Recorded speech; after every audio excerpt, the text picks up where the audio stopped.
Ben, écoutez, on me dit que tout le monde m'entend très bien. Je veux évidemment vous remercier beaucoup de prendre le temps de nous rencontrer aujourd'hui.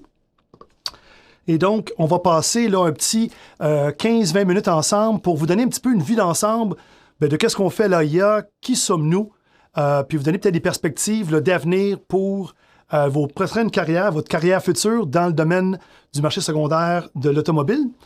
Encore une fois, mon nom, c'est Jean-François Champagne. Je suis le président de l'Association des industries de l'automobile du Canada. Puis vous allez peut-être me demander, bien, souvent les gens me disent, c'est quoi ça exactement, les industries automobiles? Alors, je commence toujours ma présentation un petit peu en disant aux gens, bien, est-ce que vous savez c'est quoi, en fait, les industries de l'automobile? Puis la façon que souvent on les décrit ou qu'on définit un petit peu les gens qu'on représente, mais c'est de dire que dans le domaine automobile, dans l'industrie de l'automobile, vous avez vraiment deux grands secteurs très particuliers et différents un de l'autre. Le premier, en fait, c'est vraiment tout ce qui vient avec la fabrication et la vente de véhicules neufs. Les pièces d'assemblage des véhicules neufs, les manufacturiers, les constructeurs automobiles, les concessionnaires automobiles qui vendent les voitures. Ça se trouve un petit peu le premier segment de l'industrie automobile.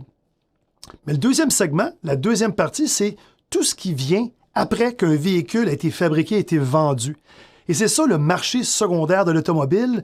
Et c'est ça les gens que nous, on représente à l'AIA Canada.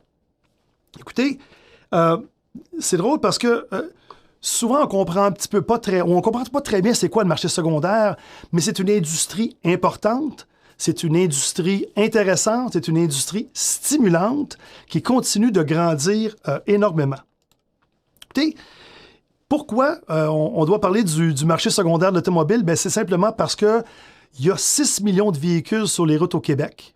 On emploie 90 000 personnes, là, 90 900 au dernier recensement de gens dans le marché secondaire. C'est une grande industrie, près de 4,5 milliards de dollars dans l'économie.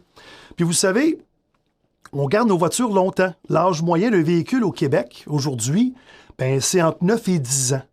Et donc, c'est sûr que plus on a de voitures, plus on les garde longtemps, bien, c'est sûr que plus ça prend de gens pour en faire l'entretien et le service. Et c'est pour ça qu'il faut bien comprendre que le marché secondaire, bien, écoutez, c'est plus que simplement parler des ateliers de réparation indépendants. Là, on parle d'une industrie assez grande qui va inclure des manufacturiers, des fabricants de pièces partout dans le monde, un petit peu au Québec, un petit peu au Canada aussi, qui vont fabriquer des pièces de remplacement.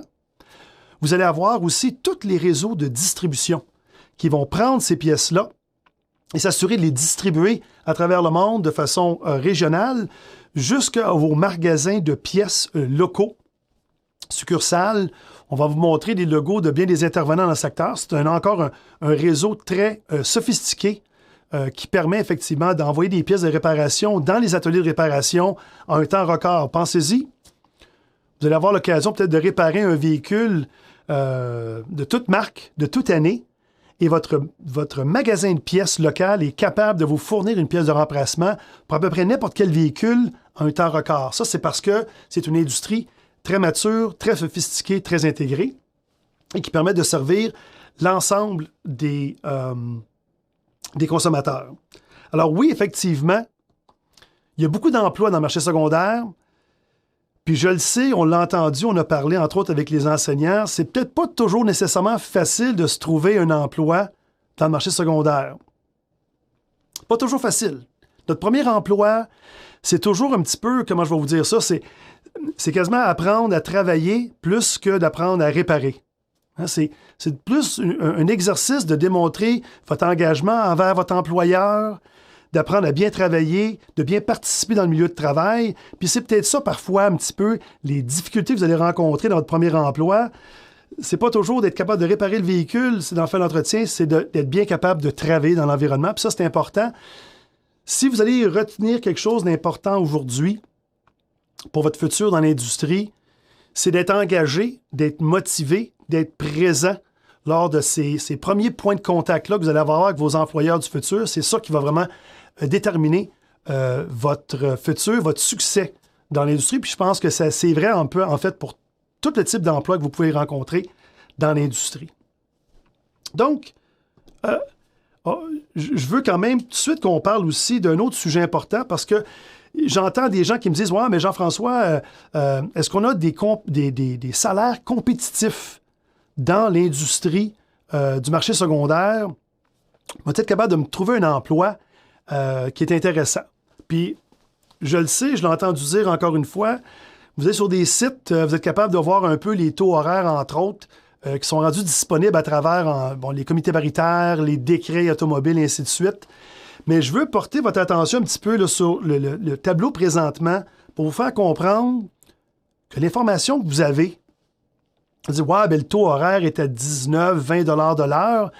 Oui, ce sont des taux qui sont déterminés par les décrets, mais en réalité, le taux horaire moyen que l'on paye dans l'industrie pour nos techniciens dans les ateliers indépendants est plus élevé. Donc, il faut faire attention lorsque vous consultez les sites, que vous posez des questions. Bien, en fait, en réalité, entre un décret et ce que vous allez voir qui se paye dans l'industrie, c'est deux choses. Puis, je vais revenir encore un petit peu, encore une fois, votre succès lié un petit peu à la compensation, au salaire, encore une fois, c'est un petit peu le reflet de votre engagement, votre façon d'agir à travers votre relation avec votre employeur, qui va être un gros facteur déterminant du type de salaire et d'opportunités dans le domaine que vous allez pouvoir rencontrer, c'est certain.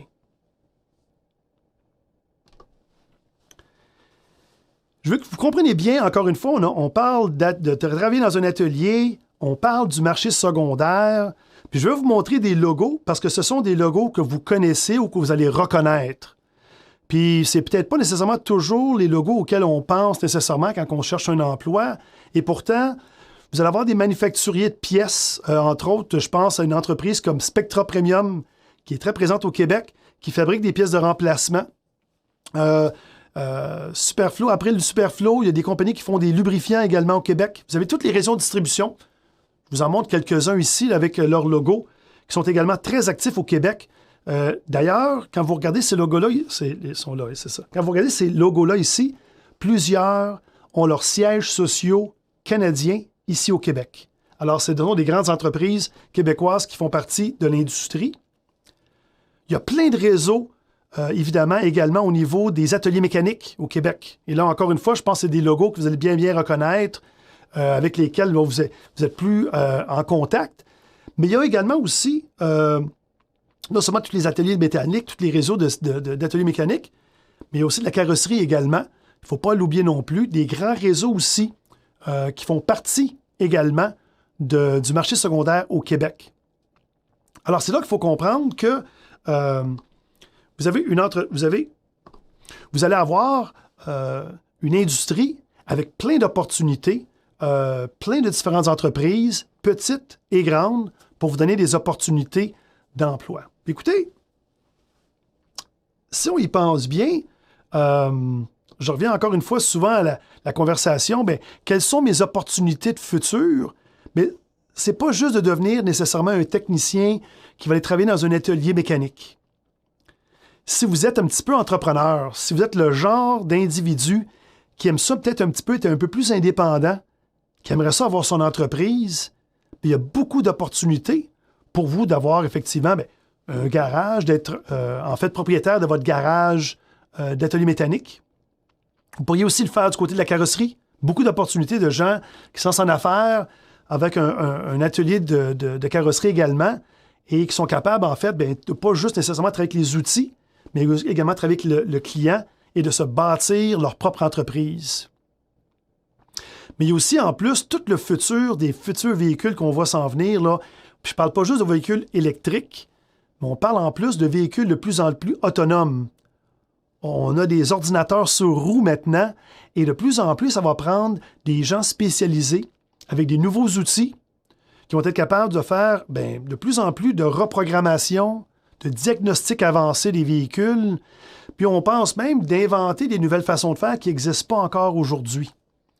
Alors quand on pense aux véhicules du futur qui est encore de plus en plus autonome, de plus en plus électrique et de plus en plus connecté sur l'Internet, bien, vous pouvez penser à toutes les applications qui vont être intéressantes, que vous le fassiez dans un atelier qui appartient à quelqu'un d'autre ou dans le vôtre, dans une entreprise que vous lancez. Puis c'est super intéressant de voir que le véhicule évolue beaucoup. Ça va créer plein d'opportunités, c'est certain. Et il ne faut pas négliger tous les emplois dans les organisations qui supportent tout le marché.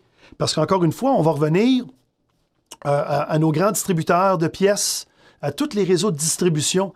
Mais ça, c'est encore une fois des grandes entreprises, petites et moyennes entreprises, avec beaucoup, beaucoup d'opportunités. Je vais être honnête avec vous. Moi, je suis arrivé en fait à l'AIA, ça fait à peu près 7 ans. Puis j'arrivais d'une autre industrie. J'arrivais du domaine du côté électronique. Alors, j'ai appris, comme vous, un petit peu, qu'est-ce que ça a l'air, l'industrie du marché secondaire. Et j'étais très surpris, moi, de voir beaucoup, beaucoup de gens qui ont eu beaucoup de succès avec des beaux emplois, des très bons salaires, des belles carrières. Puis il y en a d'ailleurs qui sont avec vous aujourd'hui là, en présentiel, qui vont vous parler de leur expérience, qui ont grandi dans une belle industrie qui leur a donné plein d'opportunités.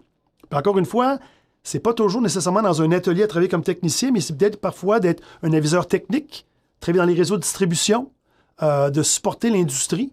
Alors encore une fois, il faut voir toutes les opportunités qui existent dans l'industrie pour faire une carrière dans le marché secondaire. Donc, repensez-y encore une fois. C'est pas juste de devenir un bon technicien, c'est aussi de pouvoir se spécialiser, de regarder d'autres opportunités dans le futur et puis de pouvoir peut-être même lancer votre propre entreprise dans le futur. Je vais vous parler un petit peu également, c'est quoi les enjeux futurs? Puis là, vous me dites, Jean-François, ça a l'air intéressant, la voiture évolue. Qu'est-ce que ça va avoir l'air dans le futur un petit peu? Si on a projeté 10-15 ans en avant, bien, je vous ai déjà parlé un petit peu, les véhicules vont être de plus en plus autonomes, de plus en plus électriques, mais sont surtout de plus en plus connectés. Alors, comme votre téléphone cellulaire, d'habitude, j'en ai toujours un ici que je monte, là, je le vois, je ne l'ai pas avec moi. Mon téléphone cellulaire, bien, votre voiture devient de plus en plus comme ça aussi. Elle est de plus en plus connectée sur l'Internet. Et c'est de plus en plus important de gérer les informations du véhicule. Et ça m'amène à la prochaine conversation, puis vous allez sûrement en avoir entendu parler, soit dans l'automobile, ou même quand on parle de téléphone cellulaire ou autre, c'est le droit à la réparation. Alors, quand on pense accès aux données et droit à la réparation, la question qu'on se pose, c'est qui va être capable de se brancher dans le véhicule, d'en faire le diagnostic, de lire les informations et de reprogrammer le véhicule. Est-ce que je vais avoir le droit, dans un atelier indépendant, de continuer d'accéder à ces informations-là? Et ça, c'est les grands sujets de conversation. Aujourd'hui, on en parle pour nos téléphones cellulaires, nos laveuses à vaisselle, notre téléphone, pas notre téléphone, notre réfrigérateur branché sur l'Internet et également nos voitures connectées. Ça, ce sont les grands enjeux présentement qui se dessinent. Mais il faut comprendre une chose. Nous, à l'OIA, on pose la question souvent aux consommateurs. On dit, pensez-vous que devriez-vous avoir le droit de choisir quand et où vous allez faire réparer votre véhicule? Vous choisissez l'endroit et la personne qui va faire la réparation de votre véhicule. Quand on leur pose cette question-là, l'ensemble des gens au Canada, au Québec vont vous répondre à peu près tout le temps, oui, je veux continuer d'avoir le droit de choisir où je vais faire réparer et faire l'entretien de mon véhicule. Au dernier sondage, 94% des gens nous ont dit oui. Et c'est ça un petit peu qui fait en sorte que, bien que de plus en plus de technologie fait que c'est difficile d'accéder à l'information, de plus en plus, on va avoir des réglementations qui vont s'assurer que, même si tu travailles dans un atelier indépendant, on va continuer d'avoir accès à ces informations-là. Mais c'est là que des organisations comme l'AIA se battent pour les droits acquis là, du marché secondaire puis des consommateurs pour avoir, encore une fois, le choix. Il y a tout le débat au cours des véhicules électriques et hybrides, évidemment. Donc, c'est sûr que nous aussi, il faut travailler très fort pour s'assurer qu'on a les bonnes formations continues.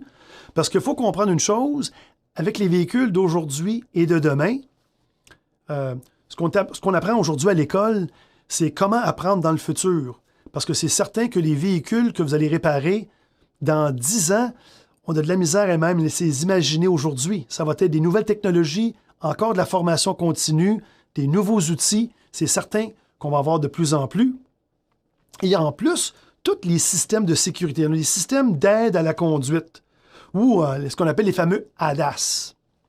Puis ce qui est merveilleux avec les systèmes ADAS, c'est qu'on est capable de faire en sorte que de moins en moins d'accidents mortels ou d'accidents graves arrivent sur les routes. On a une responsabilité, nous, de s'assurer qu'on ne tue pas les gens et qu'on ne les blesse pas non plus. On s'assure de faire les entretiens des véhicules pour s'assurer qu'ils sont optimum. Puis ça inclut de plus en plus de dispositifs qui sont capables de déterminer, hey, j'ai un véhicule qui va trop vite, j'ai un point, il y a quelqu'un qui a perdu le contrôle, il y a quelqu'un qui est distrait au volant. Plein de systèmes automatisés qui vont venir arrêter, tourner ou faire tourner le véhicule ou l'arrêter. C'est merveilleux ces systèmes-là, mais c'est de plus en plus complexe, c'est de plus en plus spécialisé et de plus en plus, évidemment, demander les outils et les technologies particulières. Donc, ça nous ramène un petit peu là, à ce que je parlais tantôt, c'est de dire, il faut s'assurer qu'on continue à avoir l'information nécessaire. Et c'est pour ça que chez nous, à l'AIA, une autre chose qu'on fait beaucoup, évidemment, c'est de parler avec les gouvernements, que ce soit au gouvernement à Ottawa, au gouvernement à Québec. Mais nous, c'est sûr que, entre autres au Québec, on va leur dire, la protection du consommateur, c'est important. Il faut s'assurer qu'on n'ait pas de l'obsolescence programmée. Je ne sais pas si vous avez déjà entendu parler du terme, l'obsolescence programmée. On ne veut pas acheter une voiture qui est programmée d'avance pour que je sois plus capable d'en faire les réparations au bout de 10 ans, que je sois obligé de la remplacer. C'est pas très bon pour protéger l'environnement, c'est pas très bon non plus pour le consommateur et c'est pas très bon pour nos ateliers indépendants, c'est pas très bon non plus pour nos techniciens. Alors, c'est nous qui faisons des représentations au niveau des gouvernements provinciaux pour la protection du consommateur, entre autres. Puis on le fait aussi au gouvernement fédéral, le ministère des Transports, le ministère de l'Industrie, pour encore une s'assurer que les lois sur la concurrence, la compétition, fait en sorte que on continue d'avoir la compétition, on peut aller dans un concessionnaire, on peut aller dans un atelier indépendant, on peut faire affaire avec les gens qu'on veut. Et ça, c'est bon pour le consommateur, ça réduit les prix. C'est bon pour les entreprises, ça nous permet d'innover aussi. Et puis, c'est bon, en général, pour, évidemment, l'industrie du marché secondaire. Ça nous tient, évidemment, sur un pied de compétition avec les deux acteurs de l'industrie. Alors, ça vous donne un petit peu là, un survol rapide de l'AIA Canada, de notre industrie, de qui nous sommes, des gens qui travaillent à l'intérieur de notre industrie également, et différentes opportunités. Vous avez des gens qui sont avec vous aujourd'hui en présentiel, mais avant que je termine, je veux aussi vous parler de nos bourses d'études. Écoutez, je ne sais pas si vous êtes au courant, mais assurez-vous de rester en ligne, d'écouter avec les gens qui sont avec vous. Nous remettons à tous les ans des bourses d'études, entre autres au Gala Méritas. C'est sûr qu'en 2020, on ne l'a pas eu là, à cause de la pandémie, mais vous avez les noms de plusieurs récipiendaires, des gens probablement que vous connaissez peut-être, ou en tout cas qui sont allés au centre de formation auquel vous êtes présentement, qui ont reçu des bourses d'études. Alors, c'est une autre des choses qu'on fait pour supporter les gens dans les centres de formation professionnelle, c'est de vous supporter à travers, évidemment, ces bourses d'études-là. Alors, écoutez, ça couvre un petit peu là, la vue d'ensemble que je voulais faire aujourd'hui. Alors là-dessus, je vais vous remercier encore une fois de votre temps, de votre attention. J'espère que vous avez trouvé ça intéressant. Et puis, je tourne la parole aux gens qui sont avec vous. Puis, je vous souhaite encore une fois une bonne fin de journée et à la prochaine. Merci.